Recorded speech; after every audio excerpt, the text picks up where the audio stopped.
opioids. I don't know if you all have seen these data.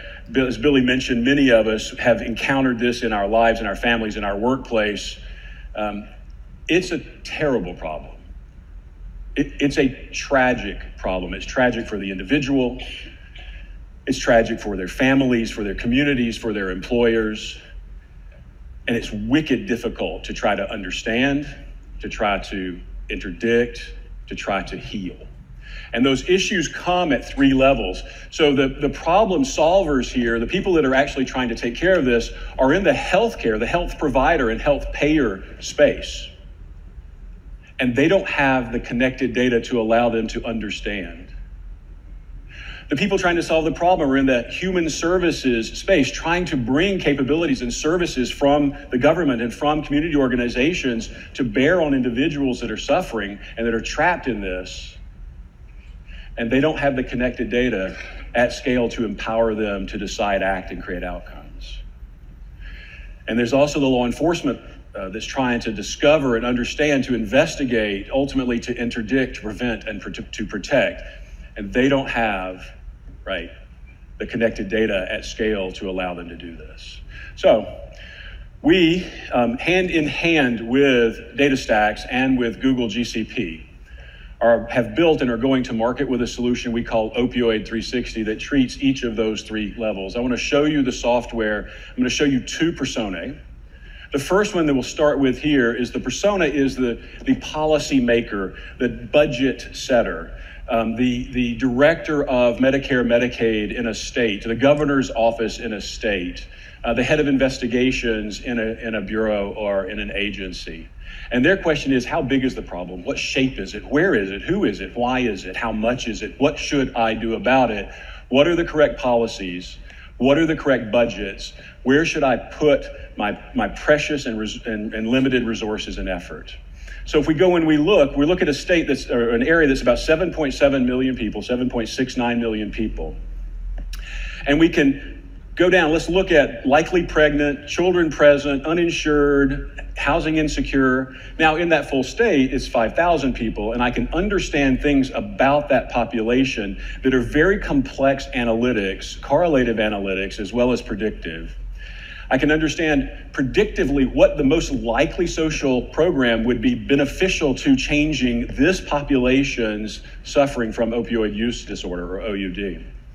Let me back that off, go back to the full state level, and then set a different filter. Not a characteristic filter, but a risk predictor. So we have machine learning that creates risk profiles for either individuals or more often micro segments of individuals. And I'm seeing now, as I look down all the way into a particular hotspot geography, which is a county in this case, about 1,100 people who have a risk indicator of 90 or greater. I can see their income, their income profile, I can see the likely benefits. Importantly, I can see this scatter plot in the upper right, which allows me to understand the factors of the horizontal, which is the influence we can exert, and the vertical, which is how risky they are. Let me zoom in on that, and I'll pause for a moment here. So now, does that make sense? The person, the policymaker, the executive, the governor's office, the head of CMS, the head of law enforcement, let's pause the video, has been able to look at it and say, how big is it? Who is it? Where is it? How much is it?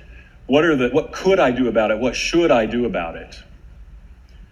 And now they have to go do something about it. And that's the persona we're seeing now. I've chosen this high risk, highly influenceable microsegment, maybe even a person.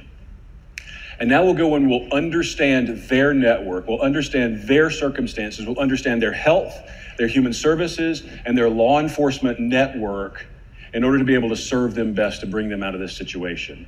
So patient 400, we can look at it. They have a behavior. I am not touching this, I promise.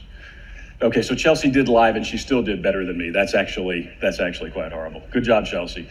What we saw a moment ago was that this person actually has 3 physicians.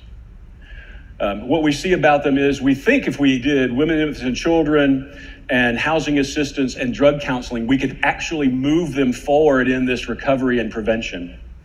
So let's move on with the video and we'll discover a few things.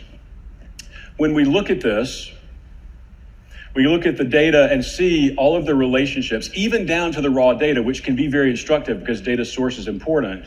But one of the important things I see is that they are judged to be, through entity resolution, the same as this other patient.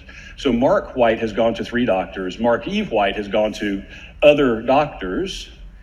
And by the way, when I put those 2 together, I discovered that not only does Mark have this pill seeker behavior, that's a predictive behavior, but there are dependents in the house, right? They're receiving financial counseling, right? They're receiving food stamps, but they had this relationship with a doctor that had a high-risk ring around him because he uses a lot of prescriptions at the same pharmacy. So we open that out, we find out that he's associated with a pain clinic, and then through the power of graph, doing things that are really difficult to do with SQL, as I'm sure you know, we're able to relate those things and discover there is a pattern. And that pattern, more importantly, is actionable. And what we know from the predictive analytics of the benefits is those actions will create outcomes. So you see the graph continue to unfold. You see the connections of these data and information continue to add value and context to the situation. So the decision makers now, the policymakers have done their job. They've set the parameters, they've set the budgets, they've set people to work, and those people now can understand what's actually going on in someone's life, what's likely in the health and the human services and the law enforcement and protection side of it to make a difference. That's Opioid 360.